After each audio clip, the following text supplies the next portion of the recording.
peço licença a vocês, por conta da data, da ocasião, do motivo da celebração, que eu quero apresentar para os irmãos, expor uma doutrina que é muito preciosa para a fé reformada, que é a doutrina da justificação pela graça mediante a fé. Nós vamos fazer uma leitura de abertura do assunto e depois vamos fazer uma oração. Vamos abrir a Bíblia em Romanos, capítulo 1. Romanos, capítulo 1, e vamos ler inicialmente 2 versículos. Romanos, capítulo 1, versículos 16 e versículo 17.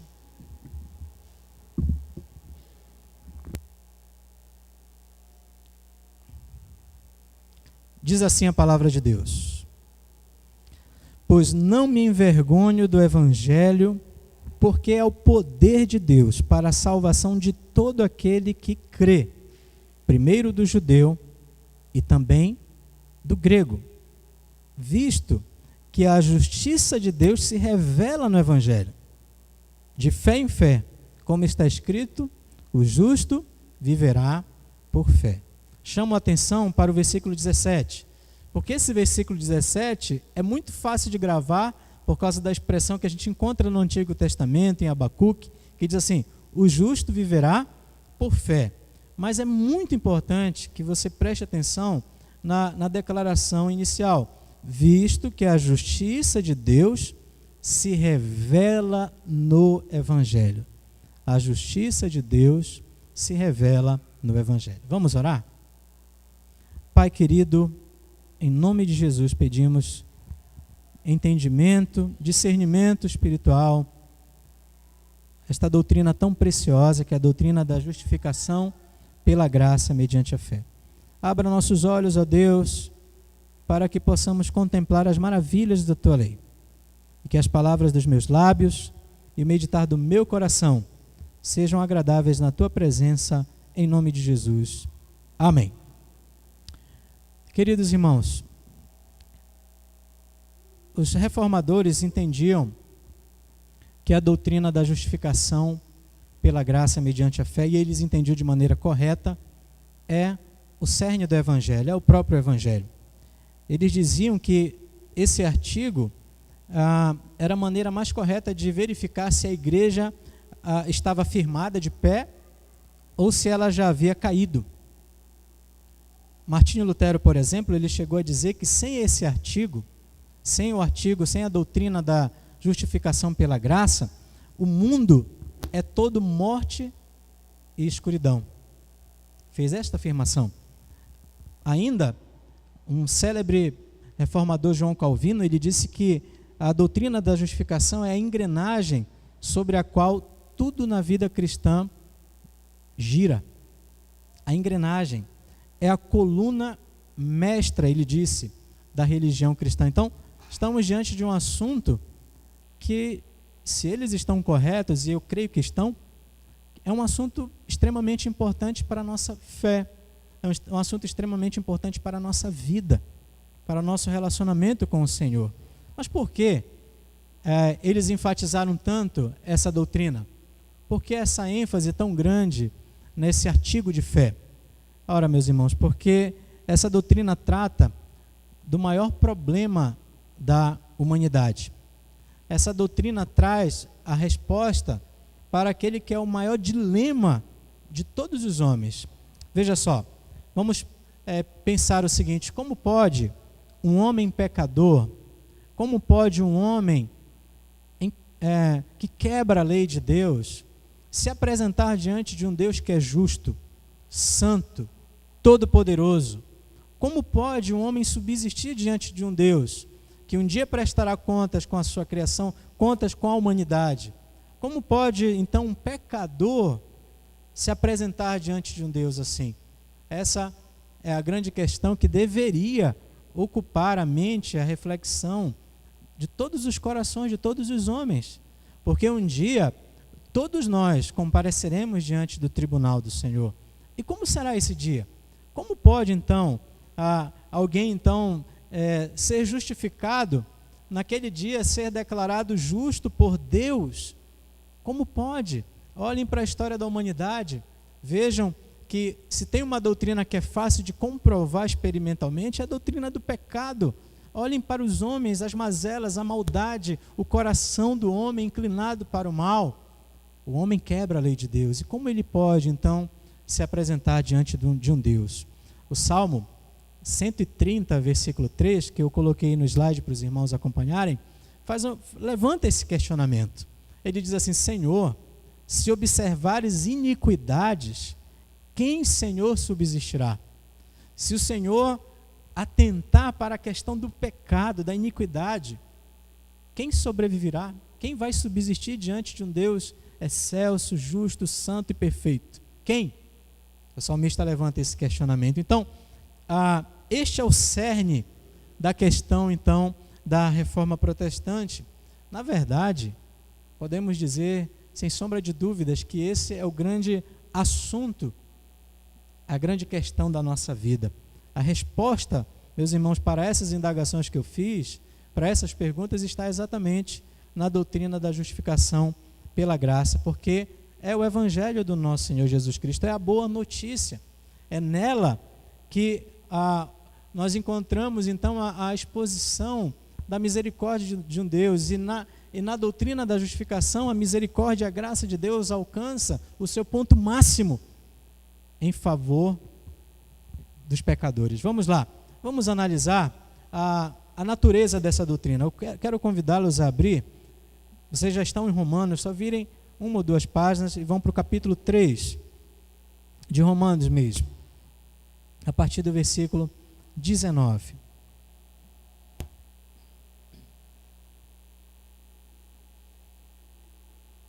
Romanos capítulo 3, a partir do versículo 19. Diz assim: ora, sabemos que tudo o que a lei diz aos que vivem na lei, o diz para que se cale toda a boca e todo mundo seja culpável perante Deus, visto que ninguém será justificado diante dele por obras da lei, em razão de que pela lei vem o pleno conhecimento do pecado. Até aí. Então preste atenção, meus irmãos. O primeiro capítulo de Romanos é um capítulo que está para nos ensinar que todos os povos, os gentios, pecaram e Deus os entregou à condenação.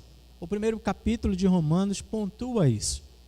O segundo capítulo avança um pouquinho mais e o apóstolo Paulo mostra que os judeus também não podem se gabar de grandes coisas, porque eles também estão debaixo do pecado. E Deus também os entregou à condenação exatamente por causa disso. O capítulo 3 vem então completar, mostrando, como nós vimos nesses 2 versículos, que, ora, diante da lei todos devem se calar, porque a lei de Deus manifesta absurdamente que os homens são pecadores, quebram a lei de Deus, e eles não podem se justificar por obras da lei. Então, todos, judeus e gentios, todos estão igualmente debaixo do pecado. E o versículo 20 disse, não é um versículo que a gente conhece muito bem, que todos carecem da graça de Deus. Ninguém será justificado por obras da lei. Agora vejam, a partir do versículo 21, o drama já foi exposto. Todos são pecadores, todos carecem da glória de Deus. E a partir do versículo 21, o apóstolo Paulo vai revelar a misericórdia de Deus, a graça de Deus, e vai nos mostrar a questão da doutrina da justificação. Vamos ler então, a partir do versículo 21.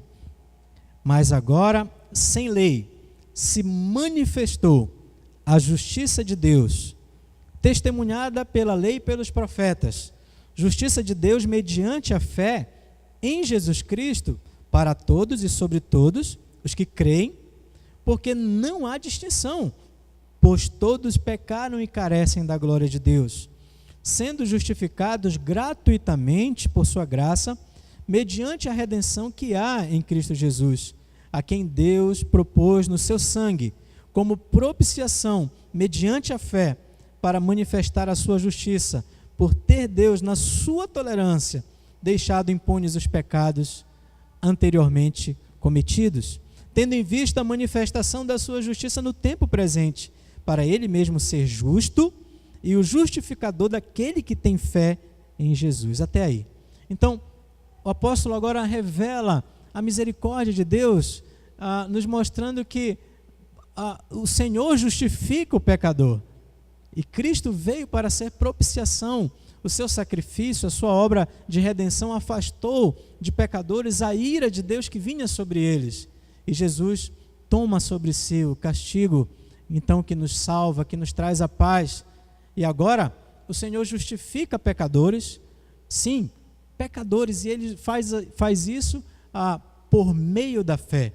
Todos os que creem em Jesus Cristo, todos os que confiam em Jesus Cristo, são agora justificados por Deus, são declarados agora justos. Então, as perguntas que nós levantamos no início: como os homens podem se apresentar diante de um Deus justo? Como pecadores podem se apresentar diante do Senhor? E a resposta está aí: eles podem, porque o Senhor enviou a solução, a resposta para isso, que é Jesus Cristo. Eles não farão isso, eles não poderão, não conseguirão, através de seus esforços, de suas obras, porque eles não podem, incapazes, mortos em pecados, mas por causa da graça de Deus, que decidiu gratuitamente, por sua graça, justificar pecadores, enviando Jesus Cristo e agora chamando esses pecadores à fé em Jesus. E esse então é o meio, a fé, e somente pela fé é o meio em que pecadores então recebem, meus irmãos, Cristo e todos os seus benefícios, e são declarados agora justos diante do Senhor. Pecadores declarados justos por Deus, pela graça, através da fé em nosso Senhor e Salvador Jesus Cristo. Então, essa é a doutrina da justificação. Essa foi a doutrina defendida pelos reformadores. Essa é a doutrina bíblica. Esse é o evangelho do nosso Senhor Jesus Cristo. Para entender melhor, eu trouxe um recurso, eu trouxe um dos símbolos da nossa igreja, símbolos de fé da nossa igreja, que é um catecismo de Westminster. A pergunta de número 33, eu creio que eu também coloquei no slide para vocês acompanharem, pergunta e responde o que é justificação. Então, observem, o que é justificação? Justificação é um ato da livre graça de Deus, no qual Ele perdoa todos os nossos pecados e nos aceita como justos diante de si, somente por causa da justiça de Jesus Cristo, a nós imputada e recebida somente pela fé. Vamos explicar um pouquinho. Primeiro ponto, vejam, percebam, a justificação é um ato da livre graça de Deus. A justificação não é um ato seu e nem meu. Nós não podemos nos justificar diante de Deus por nossas obras. Não temos nada para oferecer. Não temos condições. É Deus quem nos justifica. É Deus quem, por sua graça, declara pecadores justos diante dele. Isso é uma obra de Deus. Então, a doutrina da justificação, ela é tão indigesta para o homem, porque ela condena exatamente aquilo que o homem gosta, de se auto-justificar, de se achar demais, de se sentir bom, capaz, potente, poderoso. E essa verdade das Escrituras vem e diz: não, você não pode. A sua questão não é autoajuda. A sua questão, na verdade, é a ajuda do alto. Não é você quem vai fazer a diferença. Mas se Deus não tiver misericórdia, você estará perdido. É isso que essa doutrina diz. Mas ela ensina que Deus teve misericórdia e não quis deixar todos os homens entregues à morte, ao pecado, mas quis salvar o seu povo, quis salvar o povo de Deus. E Ele fez isso então, enviando o seu Filho para redimir, para trazer redenção para o seu povo. Então, meus irmãos, essa doutrina é muito maravilhosa. Ela traz alívio para o nosso coração, conforto, porque ela nos ensina a singularidade de Jesus Cristo para nossas vidas. Aquilo que para nós era impossível, o Senhor realizou. Ele é o Deus do impossível. Nós não podíamos jamais escalar até o céu. Mas o Senhor Deus, então, por sua graça e misericórdia, Ele se volta para nós, pobres pecadores, e nos salva dos nossos pecados, e nos declara justos diante dEle. Não por algo que fizemos, porque quem somos nós? Mas por aquilo que Jesus Cristo fez. Por causa de Cristo, por causa da sua pessoa bendita, por causa da sua obra perfeita, por causa da sua vida, por causa da sua morte, por causa da sua ressurreição. E não por algo que há em nós, mas por causa de Cristo. E Ele nos, então, convida a receber os benefícios do Evangelho através da fé.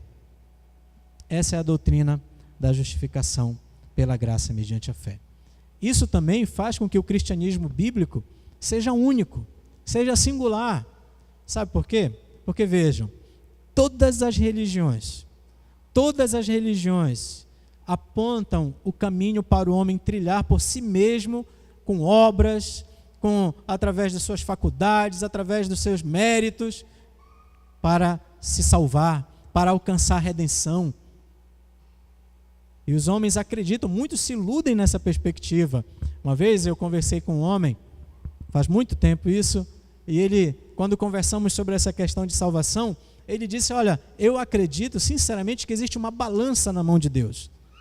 E de um lado da balança estão as minhas más obras, e do outro lado as minhas boas obras. Eu sou às vezes terrível, e quando eu desobedeço a Deus, a balança, o lado das minhas más obras vai pesando mais. Mas eu me esforço e faço boas obras e obras de caridade e faço isso, aquilo, falo a verdade, dou alguma coisa, alimento para o pobre, etc. E o lado então das minhas boas obras vai pendendo e ele acreditava realmente, de fato, que isso era suficiente então para que Deus o salvasse. As suas obras, os seus méritos, as suas boas obras. E então eu indaguei a respeito de uma coisa. Pensem comigo. Um pequeno pecado, se é que existe isso, ele é uma ofensa infinita a um Deus que é infinitamente santo e justo.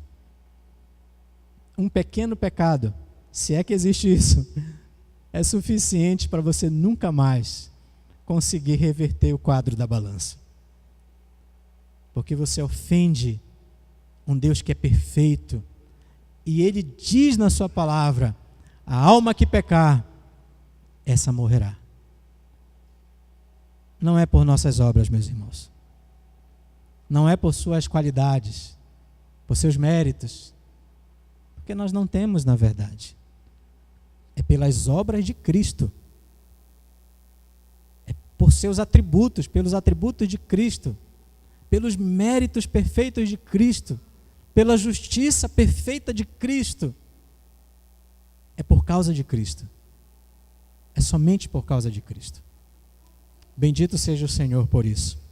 E esta, mais uma palavrinha interessante, que é difícil, mas ela é importante para entendermos, é a palavra imputação. A Gênesis capítulo 15, por exemplo, diz que Abraão creu em Deus, e isso lhe foi imputado para a justiça. Então, ele creu e foi justificado. Ele creu em Deus e isso lhe foi imputado. E essa palavrinha é importante para nós entendermos, porque imputar é mais ou menos assim, simplificando, é depositar os benefícios ou os méritos de Cristo na nossa conta. Mais ou menos assim.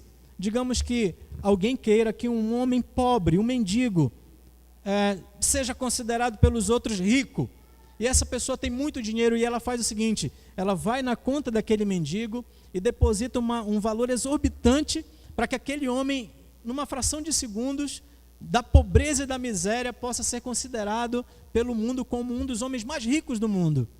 Então, o homem rico que faz isso em benefício do pobre, ele está imputando crédito, dinheiro na conta daquele pobre. É isso que Cristo fez por nós. Os pobres éramos nós, miseráveis pecadores, carentes da glória de Deus. E Cristo, então, pegou a sua riqueza da sua justiça e da sua retidão e imputou sobre nós. E depositou na nossa conta negativa, absurdamente vermelha, os seus méritos. E agora, quando Deus, o santo, o justo, nos olha, Ele não mais olha a nossa maldade e pecado, porque foi perdoada, mas Ele olha agora os méritos de Cristo em nós. E quando Ele nos olha por causa da justificação, Ele não vê mais a nossa feiura e maldade, mas agora Ele vê a beleza do Seu Filho bendito em nós. E isso é imputação. Mas a imputação também tem outro lado. O Pai imputou a nossa feiura nas contas de Cristo. Por isso que Ele morreu, para pagar a nossa dívida. Ele viveu e obedeceu a Deus e alcançou mérito perfeito. Obedeceu à lei, foi perfeito, não havia sequer maldade em seus lábios. Mas Ele também precisou morrer, porque uma conta, um débito terrível nosso precisava ser quitado. E por isso então Jesus viveu para cumprir, para ter mérito. Mas Ele também precisou morrer para cancelar a nossa dívida. E somos salvos então, meus irmãos, pela vida e pela morte de Cristo. Por sua obediência perfeita, mas também por sua paixão, por sua expiação, pelo seu sangue derramado que cancela a nossa dívida e nos traz perdão. E Jesus então ressuscita ao terceiro dia para manifestar que a sua obra foi perfeita e nem a morte pôde segurá-lo, nem a morte pôde detê-lo. Imputar, depositar na nossa conta. E tudo isso deveria nos levar a exaltar a Deus. E realmente olharmos para o Evangelho, para o Senhor e dizer: Senhor, quem somos nós? Na verdade, eu acredito que isso que está no pano de fundo do Salmo 130, quando o salmista diz assim: se o Senhor observar a iniquidade, quem subsistirá? Mas o Senhor não está olhando para nós e vendo a iniquidade, mas Ele está vendo a justiça de Cristo em nós, a obra perfeita do seu Filho. E Ele se regozija no seu Filho. Ele disse: este é meu Filho amado, em quem tenho todo o meu prazer. E agora Ele olha para nós e vê os méritos, a obra de Cristo em nós, e Ele sente prazer em nossas vidas. Porque nós, irmãos, somos o fruto do penoso trabalho do Cordeiro de Deus que tira o pecado do mundo. Nós somos o fruto de Cristo. E para finalizar, como é que nós recebemos isso? E a resposta é que nós recebemos isso por meio da fé. O mérito não é seu, nem meu, é de Cristo. E é por causa dele, por causa da sua vida, da vida dele, da pessoa dele, da obra dele. Mas como nós devemos receber? Como podemos receber? Como um pecador pode receber isso e encontrar paz, perdão, restauração? Como? E o Romanos capítulo 3 que nós lemos, o texto é muito claro, dizendo que é pela fé em Cristo Jesus. Ele é o justo e justificador daquele que tem fé em Jesus. O meio é a fé. A fé não é a causa. Algumas pessoas pensam que são salvas por causa da fé, né? Mas a fé não é a causa. A fé é um instrumento que você estende, as mãos que você estende a Deus para se apossar de Cristo e de todos os benefícios que Ele traz para a nossa vida.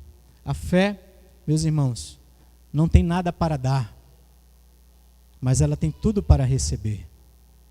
Fé, e eu gosto dessa comparação porque eu acho bem interessante, bem fácil de entender. O que é fé? Fé são mãos vazias, estendidas diante do Senhor. Fé é como mãos vazias de um mendigo, de um pedinte, que nada tem, faminto, desesperado, e ele estende aquelas mãos vazias para receber o pão. Quando a pessoa resolve dar o pão ao mendigo, o mendigo não tem mérito nenhum de ter recebido o pão. A pessoa que deu, sim, foi generosa, foi graciosa, foi bondosa. Fé Então, aplicando para a questão da salvação, aplicando para as nossas vidas, o que é fé para nós, irmãos? As nossas mãos estendidas ao Senhor de graça e misericórdia, suplicando para que Ele nos dê a sua salvação, para que Ele nos dê o pão vivo, para que Ele nos dê vida eterna, para que Ele nos dê o próprio Cristo. E nós não temos mérito nenhum porque temos fé. Nenhum. Fé são mãos vazias. É interessante que teve um teólogo do passado que ele disse com muita propriedade que é como um vaso vazio e a boca precisa estar sempre aberta para receber. Só que um detalhe, esse vaso precisa estar esvaziado. Vaso cheio não recebe nada, está entupido, e nós precisamos estar esvaziados de nós mesmos, de nossa soberba, de nossa vaidade, quebrantados e reconhecendo a nossa pecaminosidade, a nossa absurda e total dependência do Senhor. Reconhecer que não podemos nada por nós mesmos, que somos fracos, como aquele homem que orava, batia no peito e dizia: "Sê propício a mim, pecador, Senhor". Enquanto que o outro, que estava cheio de si, ele orava de si para si, é o que diz a Bíblia. E ele ainda apontava para o outro e dizia: "Ó Pai, eu te dou graças porque eu não sou como este". Mas as Escrituras dizem também que aquela oração não passava do teto, porque era de si para si. O pobre que batia, o publicano que batia no peito saiu justificado. O outro não. Mãos vazias, meus irmãos. Mãos vazias de pessoas que reconhecem a carência que tem de Cristo. Pessoas que renunciam. Pessoas que sabem que nada podem fazer. Pessoas que sabem que são pecadoras. Estendem suas mãos vazias. Pessoas que sabem que suas obras nada podem fazer, porque o profeta Isaías disse que são como trapos de imundície. Tudo aquilo que fazemos, o melhor que fazemos, está maculado, marcado, manchado pelo pecado. Mãos vazias, estendidos para o Senhor, para que Ele tenha misericórdia e se compadeça de nós e nos justifique por causa de Cristo. Mas o meio para receber, o instrumento de Deus para receber é a fé. Por isso que nós somos desafiados por Cristo a nos arrepender e crer. E fé é crer, fé é confiar, fé é descansar em Cristo. Precisamos crer nele, precisamos confiar nele. E é engraçado, é maravilhoso na verdade, porque a Bíblia também nos ensina que a própria fé é dom de Deus. E isso manifesta muito mais ainda a misericórdia dele por nós, porque se cremos até pelo fato de crermos, nós não podemos nos gabar disso e dizer: eu sou muito bom porque eu creio, porque estávamos mortos em nossos delitos e pecados, mas ele nos deu fé para recebermos Cristo. A fé é dom de Deus, para que ninguém se glorie. Está lá em Efésios, no capítulo 2, versículo 8. Que Deus maravilhoso é esse, que nos ama, e nós hoje o amamos, porque Ele nos amou primeiro. Ele, na verdade, nos viu com os braços estendidos, com mãos vazias, mas nós não podíamos alcançá-lo jamais. Mas Ele rasgou a eternidade e veio nos recolher, nos resgatar. E Ele fez isso enviando Jesus para nos salvar. Porque Deus amou o mundo de tal maneira que deu o seu Filho unigênito, para que todo aquele que nele crê não pereça, mas tenha a vida eterna. Meus irmãos, foi essa doutrina que impactou Martinho Lutero. Martinho Lutero, quando falava em justiça, Deus justo, ele se arrepiava todinho, porque quando ele ouvia isso, ele só pensava em um Deus perseguindo ele para matar ele, para destruir ele, porque ele sabia a sua maldade, o seu pecado. E ele tentava entender como é que pode Como posso encontrar paz e consolo diante disso? E ele procurava com seus próprios recursos. Ele então se envolveu em disciplina, em confissões, e ele fez boas obras, e ele subiu a escadaria de joelhos, ele fez de tudo, e ele percebeu que nada disso, que tudo isso era em vão, que ele jamais poderia ser justificado exatamente por isso. Até que um dia, ele precisou dar uns módulos na universidade em que ele ministrava sobre a carta aos Romanos. E ele começou a estudar, e ele então encontrou Romanos capítulo 1, versículo 16 e 17, e ele percebeu que está escrito que a justiça de Deus se manifesta no Evangelho. Então ele percebeu que a justiça que ele precisa e que não tem, e que não pode alcançar, na verdade Deus estava concedendo gratuitamente no Evangelho. O Evangelho é boa nova de salvação. O Evangelho é dizendo, você não pode, mas o Senhor pode justificar você. Aí ele entendeu que se manifesta de fé em fé, e o justo, ele vive pela fé. Ele entendeu que o meio para receber essa justiça que ele tanto buscava com seus esforços era a própria fé. E aí então ele experimentou a graça da paz. É o que diz em Romanos capítulo 5, versículo 1.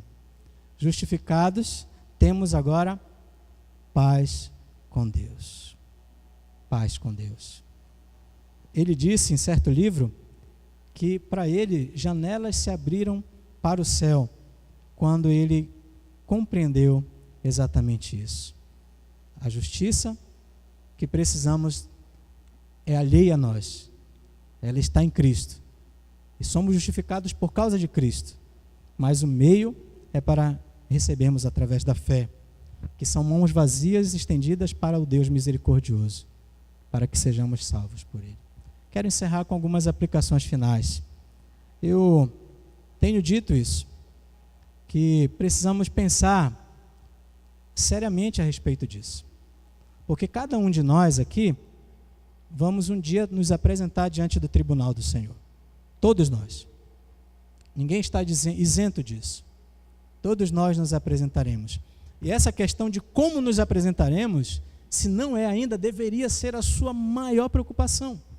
Deveria ocupar o seu coração e a sua mente. Porque um dia você estará diante do Senhor.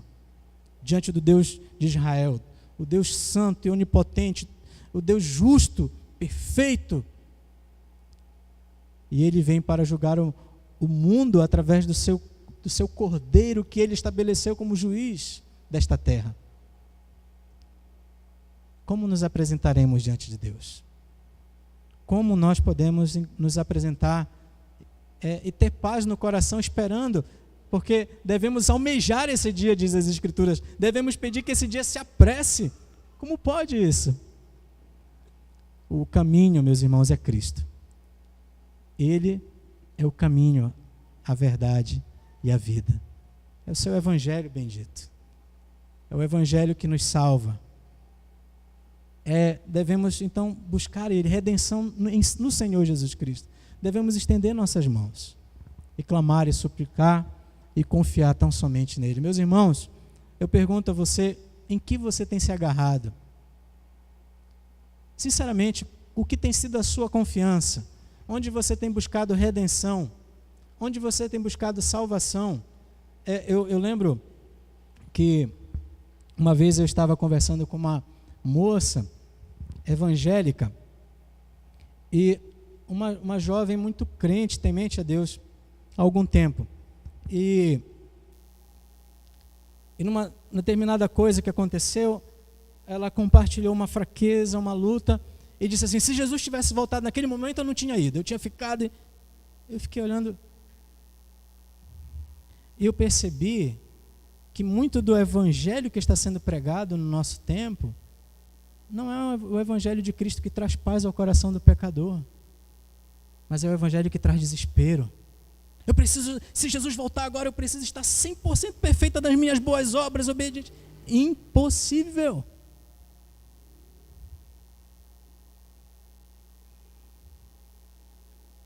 Muita gente não para analisar, mas as pessoas estão confiando em si mesmas. E as igrejas estão lotadas de pessoas que acham que a justificação é pelas obras. E essa religião não é bíblica e ela traz terror e pânico e desespero aos corações. Não descansamos, não confiamos enquanto Cristo não for tudo para nós. Enquanto não estivermos apegados a Ele. E alguém poderia dizer, mas pastor, e as boas obras? É óbvio que elas têm seu valor, são extremamente importantes, porque nós, através das boas obras, confirmamos o nosso amor pelo Senhor. Através das nossas boas obras, nós mostramos e manifestamos que a nossa fé não é morta, mas ela não é a causa da nossa justificação.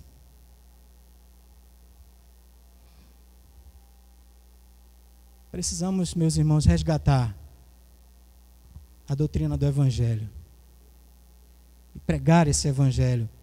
Eu ouso dizer que muitos cristãos, muitos protestantes, evangélicos, muitos não encontraram ainda a paz em Cristo.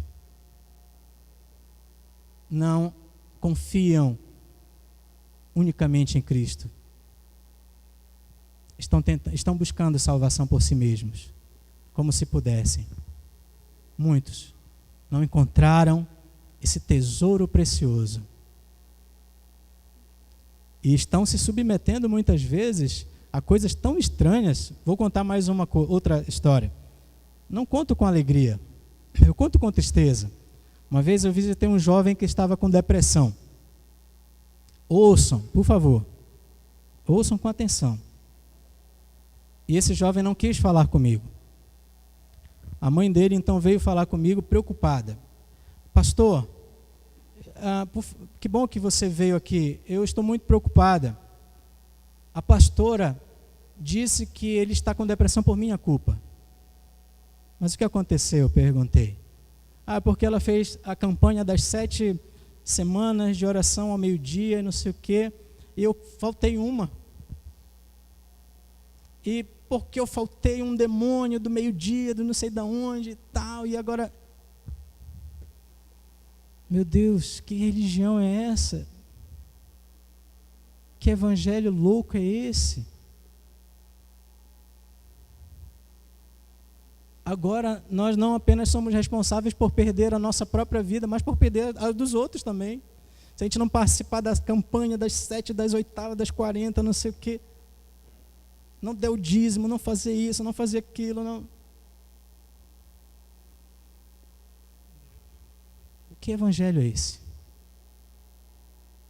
Que não traz paz. Que é evangelho de homens, de obras, onde a redenção está na nossa frequência, está naquilo que fazemos. Que evangelho é esse? Onde nós estamos depositando a nossa fé e a nossa confiança? Será que é em Cristo? Será que nós estamos felizes? Porque apesar de nós, Ele é tudo para nós.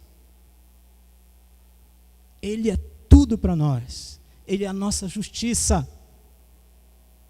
Ele é a nossa sabedoria. Ele é a nossa santificação. Apesar de nós, temos nele descanso, porque Ele prometeu que os que creem nele terão a vida eterna. Ele prometeu que os que creem nele serão ressuscitados no último dia. Ele prometeu que aqueles que o Pai dessem a Ele jamais seriam lançados fora. Ele promete na sua palavra, Ele nos dá segurança. E por nós nos afastarmos da palavra dEle, nós abraçamos uma religião de medo, de pânico, humana, de leis, de legalismo. Meus irmãos, por favor, pensem com muito amor no que eu estou falando. E busquem Cristo de todo o coração. Que Ele reine em seus corações. E que Ele seja tudo para vocês. O porto seguro da alma de cada um de vocês. E que vocês tenham essa experiência de salvação, de alegria, de perdão. Porque justificação não é apenas perdão. Ele nos perdoa, mas Ele também nos adota em Cristo Jesus para a família dEle. Ele também nos dá uma herança. O Evangelho é tão precioso para nós, meus irmãos. Vejam o que Isaías, é o último slide,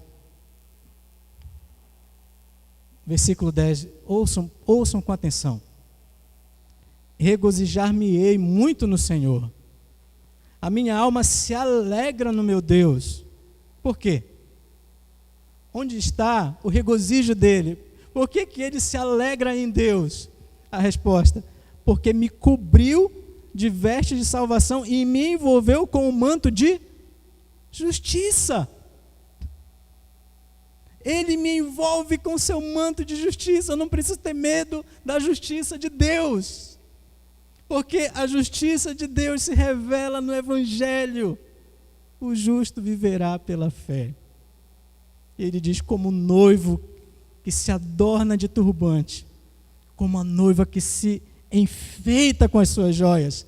A igreja é a noiva e o seu vestido é preciosíssimo, é belíssimo, porque foi o próprio Deus que preparou e cobriu a sua noiva com a justiça do seu Filho Jesus Cristo.